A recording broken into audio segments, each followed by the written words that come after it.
Hare Krishna. Du er overordentligt rigtig meget velkommen her til Radio Krishna. Dagens udsendelse vil have som sit centrum Sadaputa Dasa, som skal give et foredrag om det at overbevise de lærte kredse om Krishna-bevidsthedens principper. Dette var en opgave, Sadaputa Dasa fik af Srila Prabhupada, altså det at formidle Krishna-bevidsthed til denne helt specielle sektion af befolkningen. Sadaputa Dasa er godt udrustet til opgaven. Han er nemlig selv uddannet inden for i disse kredse. Han er professor i statistisk matematik og sandsynlighedsberegning. Og i det kommende vil Sadaputa Dasa også komme ind på lidt om sin baggrund, hvordan han er kommet til Krishna-bevidsthed. Så vi springer simpelthen bare lige ud i det og præsenterer her med stolthed Sadaputa Dasa, eller som han kendes i de videnskabelige kredse, Dr. Richard Thompson. My own background is in the scientific realm, because I was involved with that from the very earliest part of my life. I grew up in among people who had completely really eliminated religion from their lives altogether. My parents went to a Christian church, but nobody there believed any of those things anyway.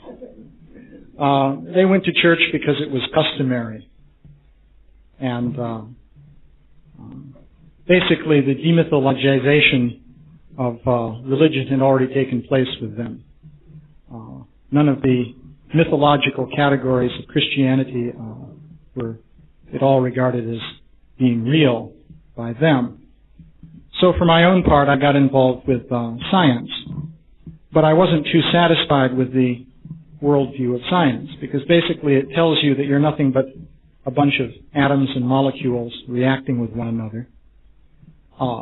And I felt that there was something deeply unsatisfying about that. And at a certain point, while I was going to college, actually before I went to college, I was thinking, well, when I go to college, I'll find out some really satisfying knowledge. You know, high school wasn't very satisfactory. Then I went to college and things got worse. But I thought, well, maybe in graduate school, I'll find people who really have some interesting knowledge to convey. But then it got even worse than that.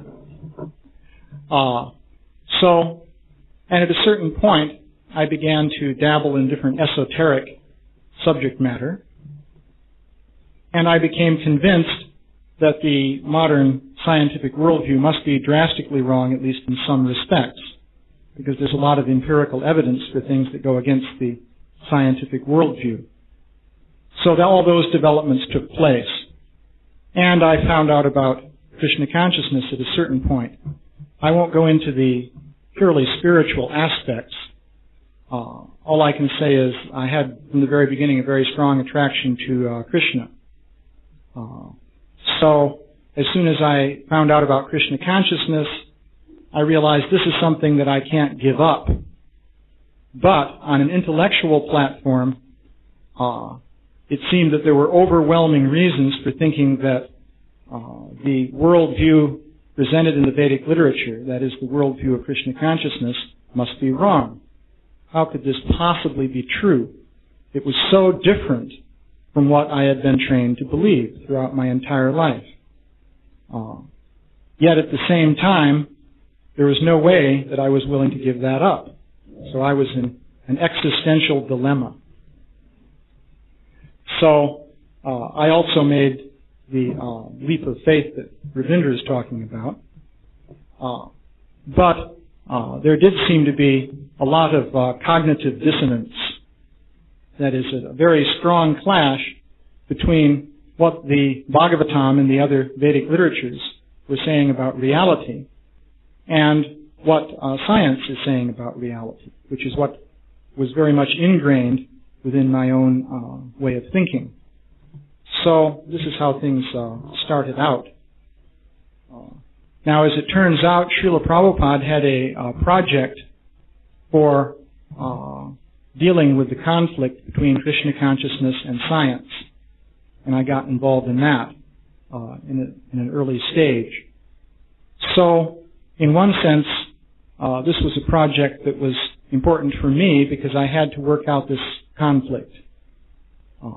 And in so doing, it may be that I can help others in the world who will also experience the same conflict, namely this very strong contradiction between the worldview of modern science and that of Vedic knowledge. So, I thought I would say a little bit about what one can say about Krishna consciousness versus modern science. There are a number of different points that can be made.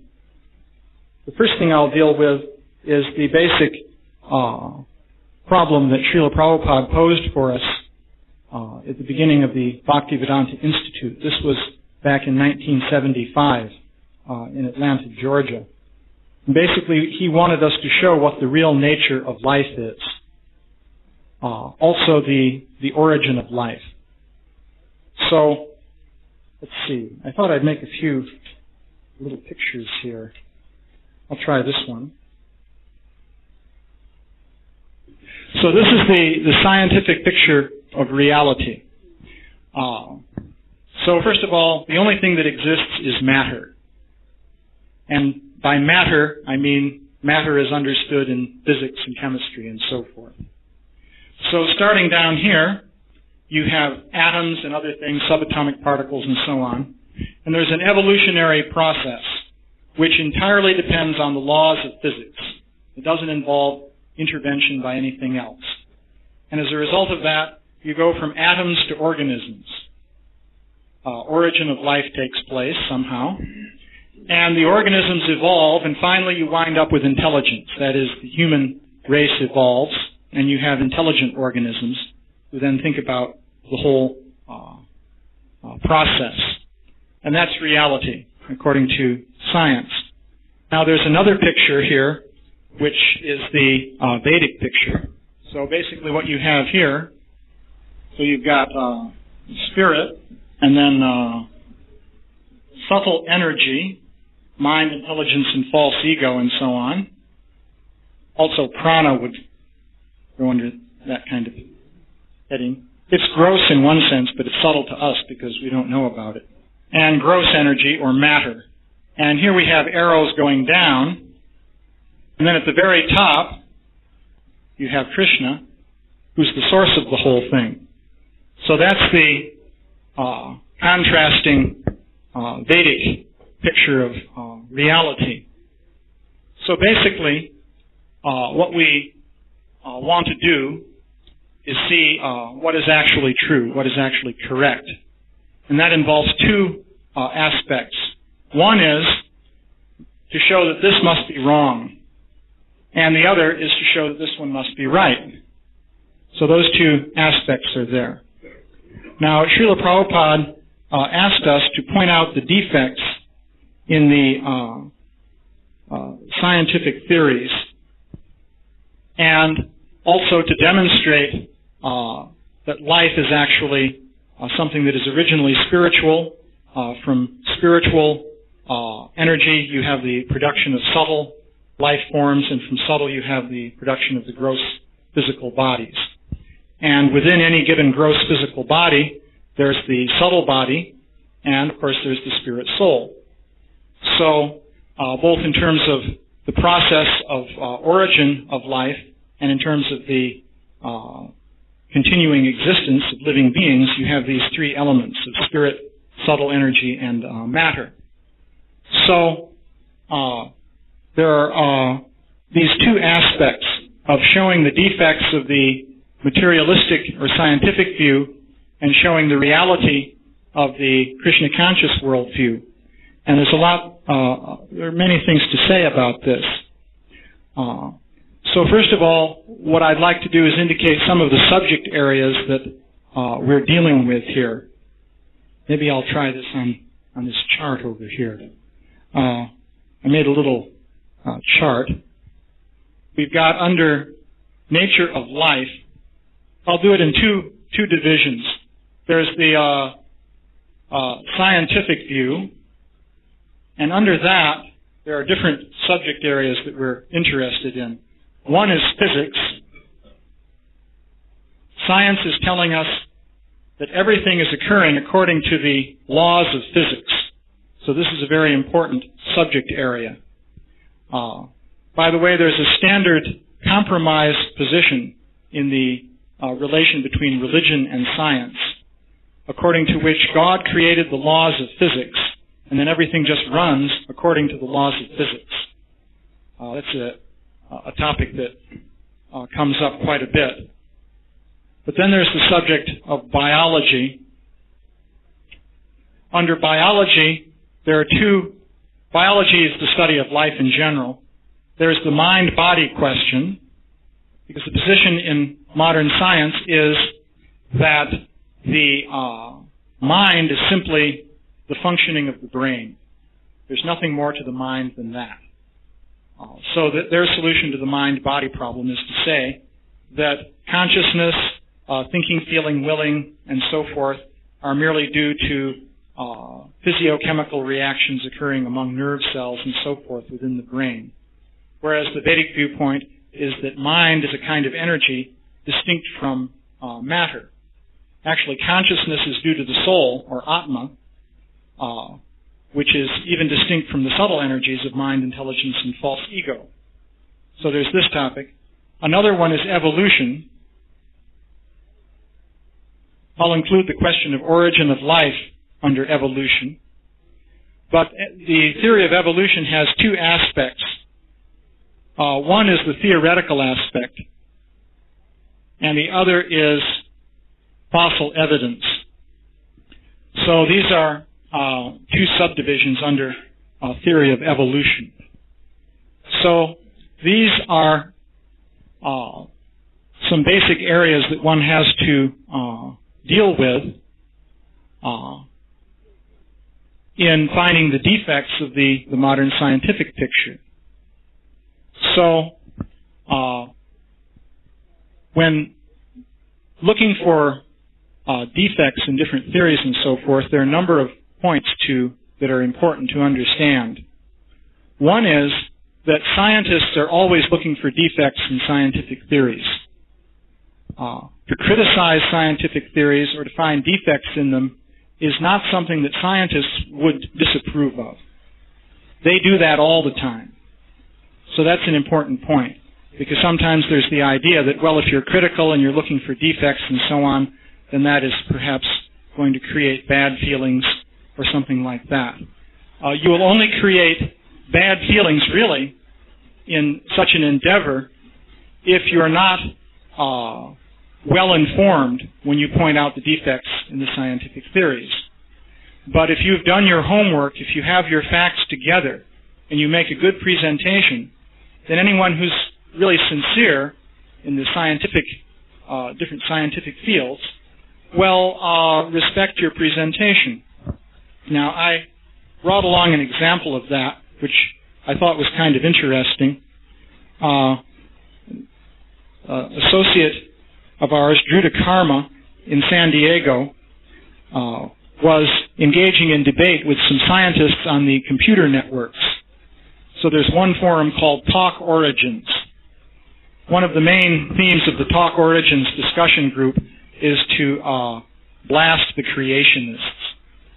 So what they'll do is take something that some creationist wrote and they'll tear it to shreds and make all kinds of nasty comments about it. So that's the kind of thing they enjoy doing. So anyway, Drew Karma began posting some information. He observed that one of the procedures used in the Talk Origins network is what is known as flaming. Flaming a person means really criticizing them very heavily. And there's a certain amount of etiquette regarding this. You're not supposed to go to real extremes in flaming another person, but since these people are a bit passionate by nature, they tend to do that quite a bit. But anyway, so he was engaging in some exchanges, and at a certain point he posted some information on the Castanedolo skeleton. Now briefly, the Castanedolo skeleton, this is a fully human skeleton. Actually, there are about 3 skeletons, which was found embedded in Pliocene deposits in Italy. The Pliocene period dates from about 5 million years ago to 2 million years ago. So during that time period, human beings supposedly did not exist. They had not yet evolved. At that point in evolution, all you should have would be the Australopithecus, a sort of ape-like creature that existed in Africa. There certainly shouldn't be anatomically modern human beings in Italy at that time. Modern human beings are thought to have, well, the Cro-Magnon man is the first widely acknowledged modern human being. That dates back to about 40,000 years ago. In South Africa, there are also some finds of skeletally modern human beings dating back 100,000 years. But that's as far as it goes. So if you say there were modern human beings 2 million years ago, that's utterly anomalous. It's just completely contrary to what is accepted. So he posted 38 points concerning the Castanedolo skeleton. So I won't go through them. It runs on for several pages here. But there are many different points of discussion, namely whether the skeletons were intrusively buried or not, discussion of the carbon-14 dating, discussion of the all kinds of different points. They were found in about 1888. I'll tell you a little bit more about the background of this, but first I'd just like to give an indication of the response that was made by the people on this network. He said he posted the 38 points, and then there was silence, which is unusual. And then he posted the following message. He said, I detect some silence on the matter of Castanedolo from those who tried to use a doubtful secondary source, Boole, and an unreliable 1969 carbon-14 date to shoot it down. Do I really get the last word? So then he got this response from his principal critic. He said, subject Castanedolo, help! Exclamation point.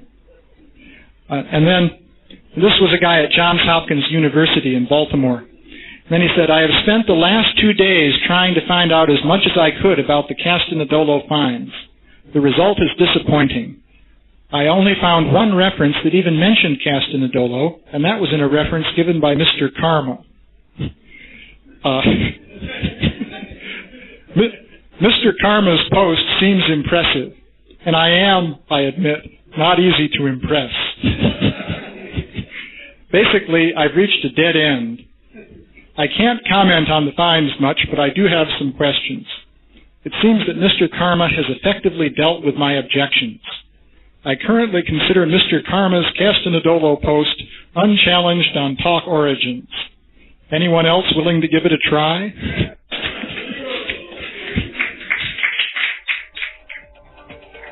So, in any case, this was just a month or so ago, a couple months back. So that shows that you can challenge the scientists, and if you do a good job, they'll like it, actually. It's all good fun. So that's one point concerning showing defects. Now, I'll like to make another point concerning the strategy involved in pointing out defects in scientific theories. And that is, one wants to contrast anomalous evidence with accepted evidence.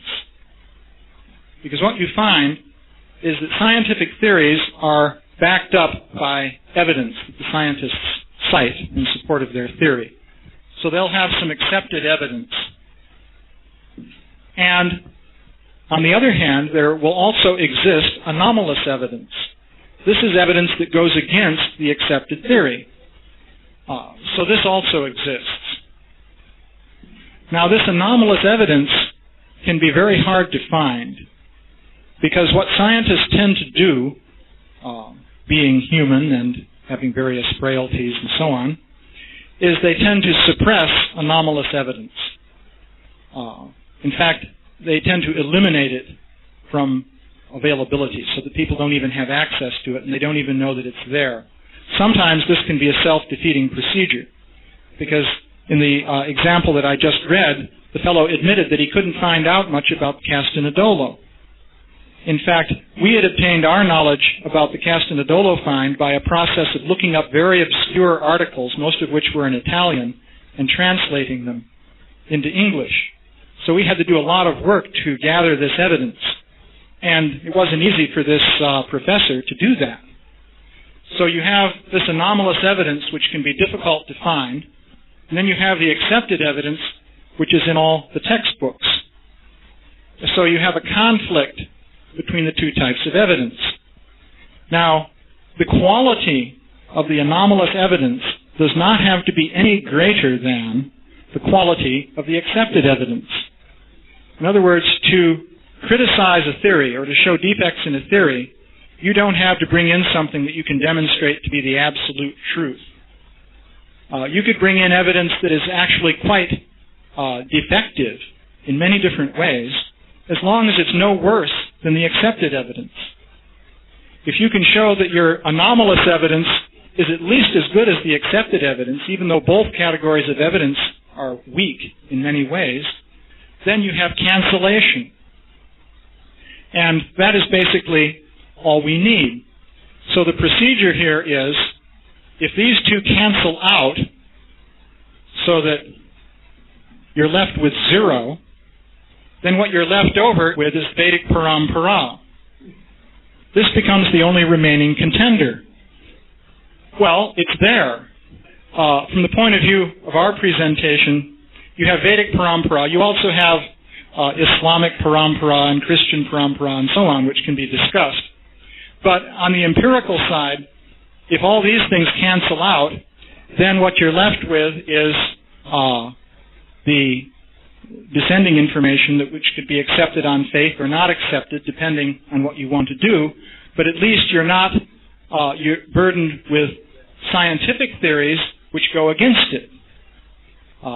Now, as to why you should positively accept this, that's another question. But the scientific theories which would tend to make you reject it are then eliminated due to the cancellation of anomalous evidence and accepted evidence. So that's a point of strategy in the matter of finding defects in different theories. So another point, though, has to be made, and that is that if you criticize a scientific theory, the scientists will require you to give a positive alternative. Because they'll say, well, okay, you're criticizing our theory, but you're not saying what your theory is. And that's unfair, because we want an opportunity to criticize your theory. So if you want to ultimately impress them, you have to give a positive alternative, which proves to be, at least to some extent, impervious to their criticisms. If you give an alternative which is much weaker and poorly thought out than their theory, then even though their theory has grave defects in it, their theory will still stand. So it's necessary to give an alternative that is well supported by evidence if they're going to be impressed. So, of course, we want to give an alternative based on the Vedic parampara, and indeed it's not enough just to have this existing in isolation. We have to back it up with some kind of positive evidence. So there are a couple of points that I can make concerning strategy in backing up the Vedic position. So the first point is to introduce ideas from Shastra. We can take advantage of modern anthropology, and the methodology is this. In, you might say, more traditional anthropology, the Enlightenment viewpoint was very much taken for granted, which tells you that the benighted savages are steeped in primitive, animistic, mythological thinking, which in fact is totally false. And so the enlightened scientific anthropologists will scrutinize them and analyze their primitive belief system. In other words, this is the imperialistic approach of anthropology. That's been sort of traditional. But in modern anthropology, a different idea has been developed. It's more egalitarian, namely that in order to actually understand what is going on in another culture, you have to enter into the worldview of that culture and suspend your disbelief, and at least as a matter of scientific procedure, try to see what it's actually like for the believers or participants in that culture to live their lives. So that's a recommended procedure in anthropology. So you can use that as a reason for why one should seriously look at the Vedic descriptions. In dealing with some people reviewing this book that I've written, I've had some exchanges regarding that procedure, because the one on the UFOs, I'll talk about that later. The book on UFOs, by the way, is not just about UFOs, it's about Vedic literature, actually. And it approaches it as something that you should take seriously as a description of reality. So, some people were saying, well, why should we take this fantastic thing seriously? Well, one initial starting reason for doing that is that this is anthropologically correct. In other words, if you want to understand material coming from a given culture, different from your own, you should suspend your own system of belief and try to enter into the worldview of that culture. Only then can you really understand it. If you're not willing to do this, then you cannot expect to understand it, and therefore it's useless for you to try to present yourself as a genuine anthropologist. So that's a strategic point. This enables one to overcome the objection that certain things sound fantastic, because inevitably certain things in the Vedic literature do sound fantastic to a person of Western cultural background when they first encounter these things. You have to be able to overcome this initial culture shock in order to acquire some understanding. So that's one point. The second point is, namely, support by positive evidence. This point of support by positive evidence, you can ask, well, is there evidence that will tend to support the Vedic worldview, especially some of the more fantastic things? So, just to be very realistic about it, from the point of view of many people, there are all kinds of things, for example, in the Srimad Bhagavatam, that seem totally unreal or unbelievable. For example, there's the 5th canto. But not just the 5th canto. I know that when I first became involved with Krishna consciousness, I remember taking long walks in which I was doing things like thinking, well, how could it be that you have a boar that is walking through the sky? I didn't know anything about the 5th canto then, but I did read some reference to Lord Varaha, who picked up the earth from an ocean. And for one thing, where is there an ocean that the earth could fall into? How could a boar walk through the sky? I mean, what does he walk on? Does it really make sense to walk through the sky with hooves? So there are obvious problems like that initially strike the naive person who's first coming in contact with these things. So, is it possible that there could be evidence that supports the Vedic worldview? Well, it turns out that there is quite a bit of evidence. One point that can be made, though, is that the evidence that will tend to support the worldview of Vedic literature, number one, is evidence that is considered anomalous by modern science. So this will be evidence that is scorned and rejected in scientific and academic circles. Another point, though, is that there is a lot of evidence like this. It's not just that there are a few little bits and pieces of evidence. There are vast volumes of evidence that basically support the Vedic worldview. And I myself have been very astonished by this. Actually, I never expected that this would be true. But it turns out that it is. So, what I'd like to do is make a few points now concerning how knowledge is treated in the academic and the scientific world. So, then I'll tell you about some of the evidence of anomalous nature that does support the Vedic world picture directly.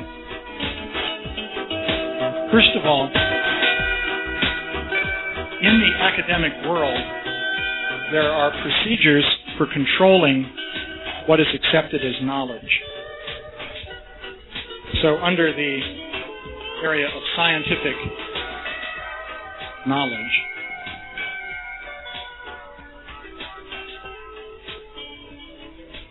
there's a control system, and this involves a number of items.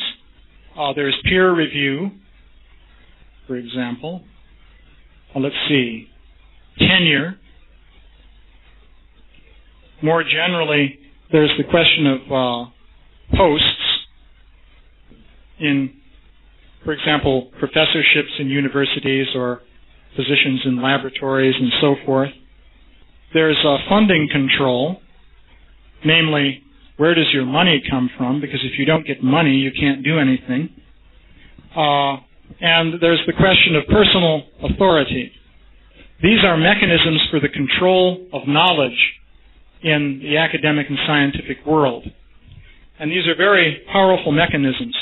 This first one, peer review, is used to control what you can write. Because in the academic world, it's said that you have to publish or perish. So your vehicle of expression inevitably is writing. And writing has to be published in certain accepted journals or in books published by accepted academic publishers. Otherwise, it is considered to be invalid. For example, if a professor at a university publishes a book through some popular publisher, that's considered to be a totally invalid action. For example, Robert John and Brenda Dunn at Princeton University published a book on their parapsychology research through some popular press, and that was considered to have no scientific standing whatsoever. It was practically like an offense, a science operade to do that. So then there's the question of university positions and tenure. If you're going to play any role in the academic or scientific world, you have to have some post which is respectable within a university or perhaps within some national laboratory or museum or something like that. But you have to behave yourself in order to be promoted up the ranks through a series of different stages so as to get a good position. Then control of funding. In the United States, especially now, people in universities have to get grants from the government in order to carry out their research. So you have to make grant applications. In the application, you have to say the right things. If you say even one thing that would cause suspicion to be directed towards you, then you won't get any money. You may even be closed out of the grant-getting process permanently. So you have to be very careful about what you say. Then under personal authority, what you find is that there are important authorities within the academic world who determine what is right and what is wrong. And you have to be on their good side. Because if you're not, then the word will go out that you are, in category X. And your career is likely to suffer. So this is how knowledge is controlled within academia. So I mentioned before that idea of the cancellation of the anomalous evidence versus the accepted evidence. So other categories here, I'll mention a really bad category, UFOs. This is an interesting subject. It turns out that this is one of the most anomalous areas of evidence that is presently being considered, and thus the different factors that I've talked about regarding treatment of anomalous evidence become especially severe with regard to this topic of UFOs. There's a great deal of ridicule and disinformation that is spread with regard to UFOs. There are all kinds of false stories that are circulating. Also, various nuts and kooks and so forth are connected with this whole area. At the same time, there is a great deal of very solid evidence indicating that there exist living beings, basically human in form, who are active here on the earth and who exhibit different powers and modes of behavior corresponding to the siddhis described in Vedic literature.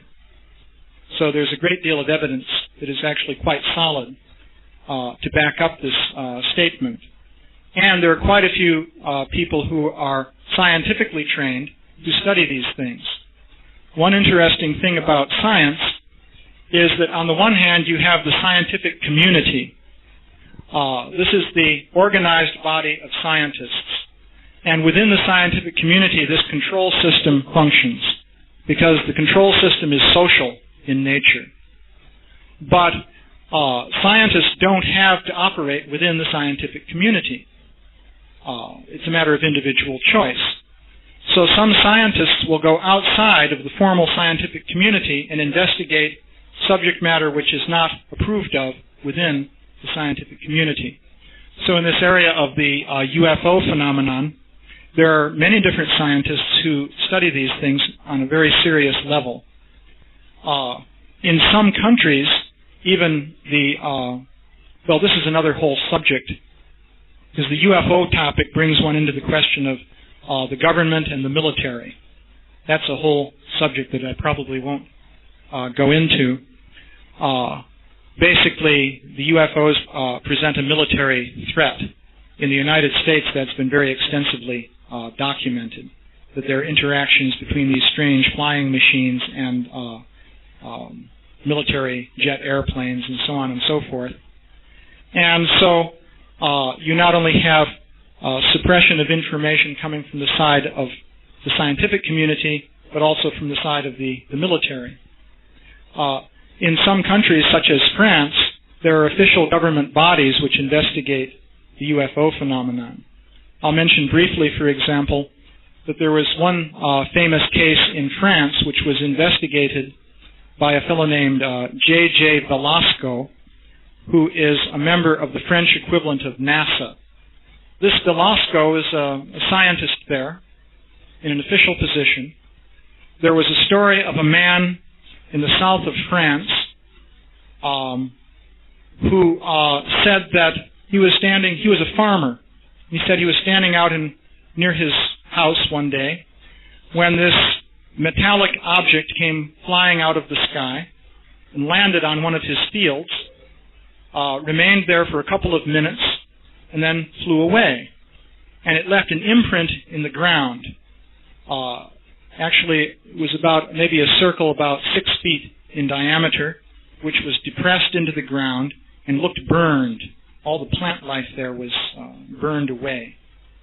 So he reported this, and this Velasco became involved in investigating it. So he was definitely a member of the scientific community. The scientific community is very well organized. He brought in scientists from various different departments of study to investigate this case. And so studies were made at the site. Different samples of the soil were taken at various distances from this point of where this disturbance was seen on the ground. And the scientists concluded that the imprint had to have been made by an object that could apply up to about 5 tons of force, and it heated the area to a temperature of about 1,300 degrees Fahrenheit. And they found that the plant life was affected. Specifically, the leaves of the plants near this imprint became senile. That is, it was as though they were much older than they actually were. You can measure senility in leaves by biochemistry, because in the autumn, when a leaf turns colors on a tree, this is due to certain chemical changes within the leaves which can be studied, and biochemists study these things. So they found that the leaves near the impact point had undergone chemical changes exactly equivalent to what happens when leaves age in their natural course of development. And this changed as you went out from the center of the impact point. It was stronger in towards the center, and it got weaker and weaker as you went out. So they concluded that there was no way that this could be a hoax, because after all, it wouldn't be such an easy thing to hoax changes in senility of leaves radially going out from a center. And all kinds of different points were made.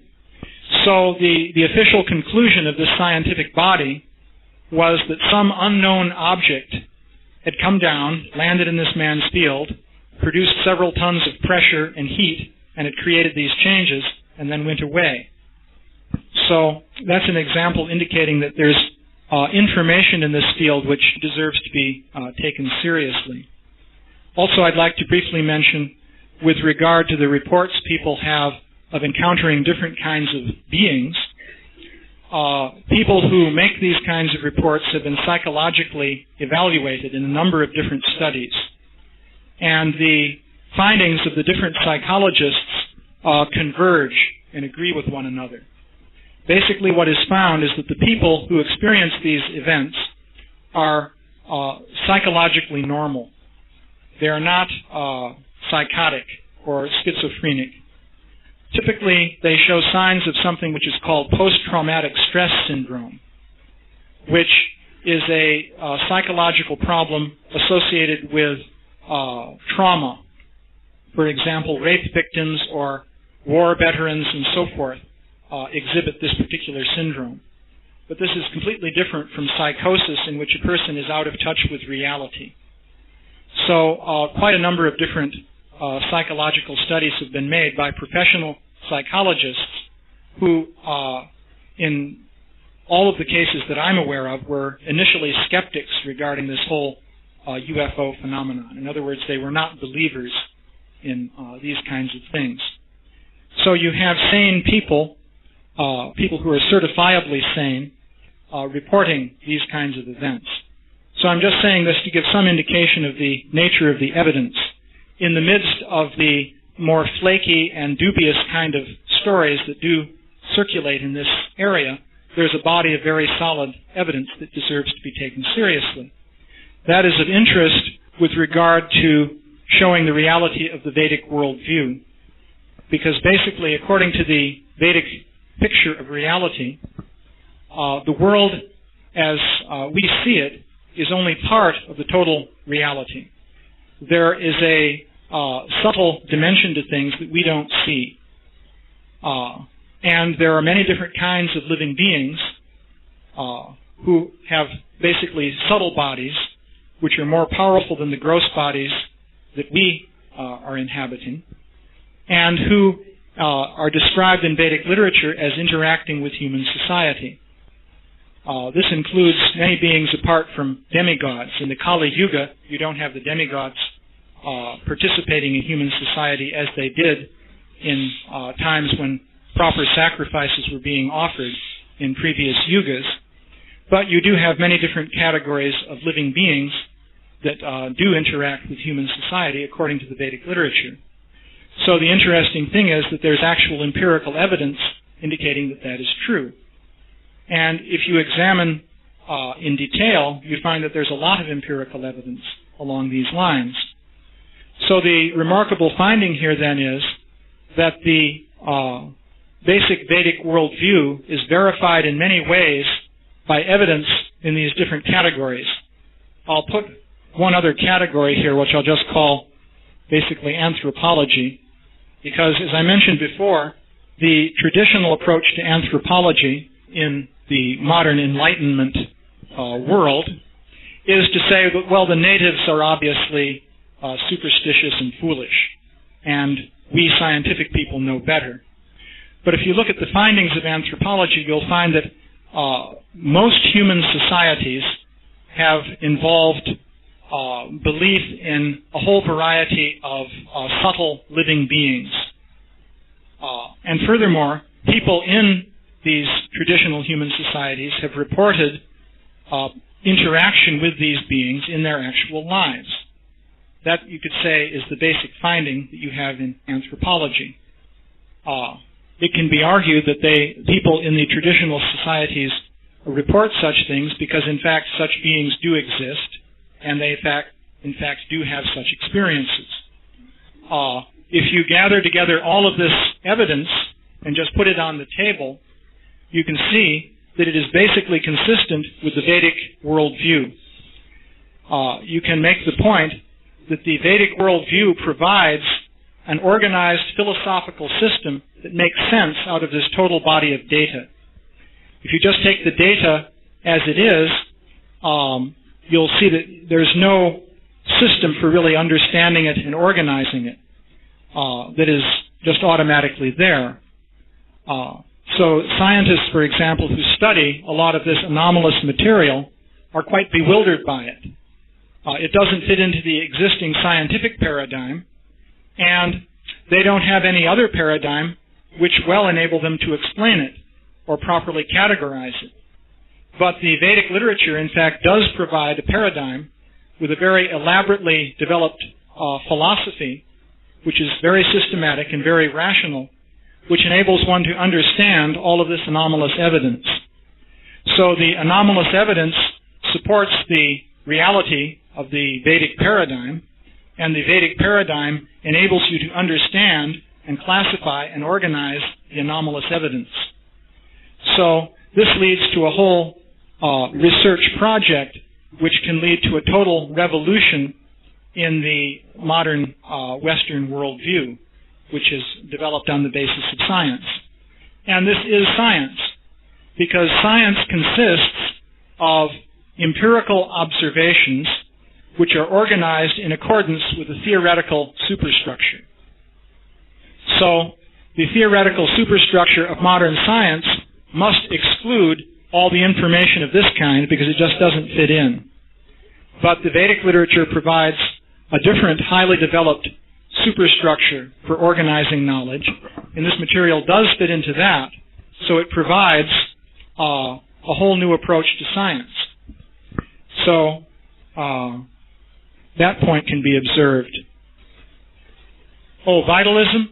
Well, I mentioned that is the idea that some kind of vital principle is there within a living organism. Well, in Vedic terms, prana or chi or orgone and all these kinds of terms that people come up with are there. I attended a conference on subtle energy held by, there's people who have, this is an academic journal, it's called Subtle Energies. All the people here are PhD scientists and so forth. It's a serious journal. And I attended a conference that they held in Boulder, Colorado. And basically the thesis of these people is that there's some kind of subtle energy. And this one fellow who was talking about it says, well, you see, they don't really know what it is. They're observing its effects empirically. And so he was saying, well, what is it? It's, I guess you could call it chi or orgone or prana or something like that. But he had no real clear idea of what it is. But they're doing different experiments to study it. This particular man had experiments in which, he would put a person in a room with a very large copper wall, which was hooked up to all kinds of electronic apparatus with which he could make measurements. And then the person would do different things, and he would make measurements using his electronics. And he was arguing that there's evidence that there are things going on in the body which you can't understand in terms of our ordinary ideas of the energy within the body. You get to think that not in contact is possible? Not in contact. In fact, he would have them sitting on a chair on insulated pillars and so forth. And they would do different things, perhaps think of something, and then you get a response from your electronic circuitry. Or he'd have a healer there, and the healer would try to do something with his hands, and then you would get responses from the circuitry, and so on and so forth. No obvious connection. And he was arguing that at a certain level this has to be electromagnetic, but in terms of electromagnetic theory, how do you explain it, and so on. All kinds of different experiments are being done. It's a whole category of people who are doing various experiments. I imagine that these tend to be of different levels of quality. Some of them may be, not so useful. Others may reveal very useful information from our point of view. The other thing I mentioned under vitalism earlier on was biological transmutation. This scientist named Kervran showed evidence that nuclear transformations occur within bodies of living organisms, which, as I say, is not what you would expect based on physics. Yeah. Psychology and vitalism. Well, the basic idea is vitalism involves things that happen right around the body, involving some kind of energy that we don't understand. And parapsychology traditionally involves either seeing something at a great distance, not using your ordinary senses. For example, a person in a closed room sees what's happening 50 miles away and he writes down a description of it and he's right. That would be remote viewing, paranormal viewing. Or mind over matter. By your mind you will a machine, a random event generator, let's say, to do something that it wouldn't otherwise have done, and then it's found that it does that. That's the kind of thing that Robert John at Princeton University is studying. So that's parapsychology. So, in one sense, the divisions between these different categories can be a bit arbitrary. So, okay. Horrible.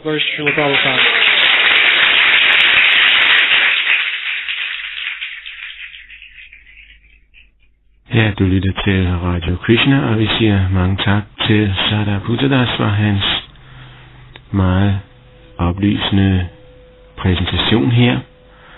Du skal have tak, fordi du lyttede med her til Radio Krishna. Det var Radhadesh, der var i studiet.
Harinam kinbe bhai,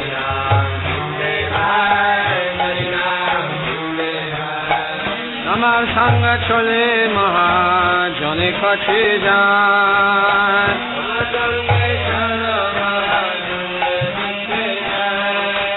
Amar sange chole mahajone rakhe jay,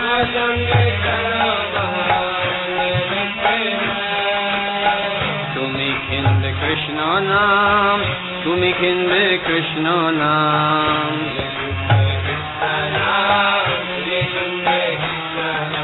Dasturi loi boyami punah hobe kan,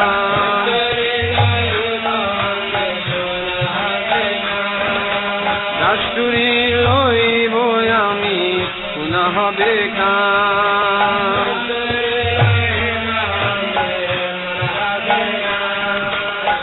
Boro doyal nityananda, Boro doyal nityananda,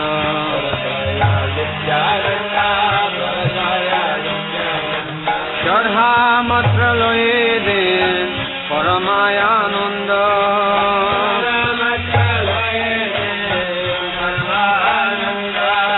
Shadha matra loye den paramayananda,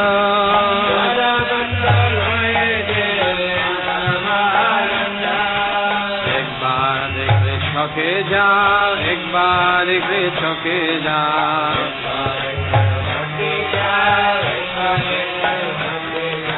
Gaura bole nitai de sakala samba,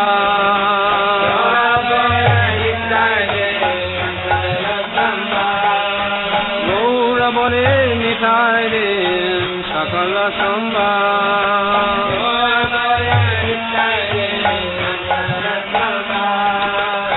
Then Shuddha Krishna Shikha, then Shuddha Krishna Shikha,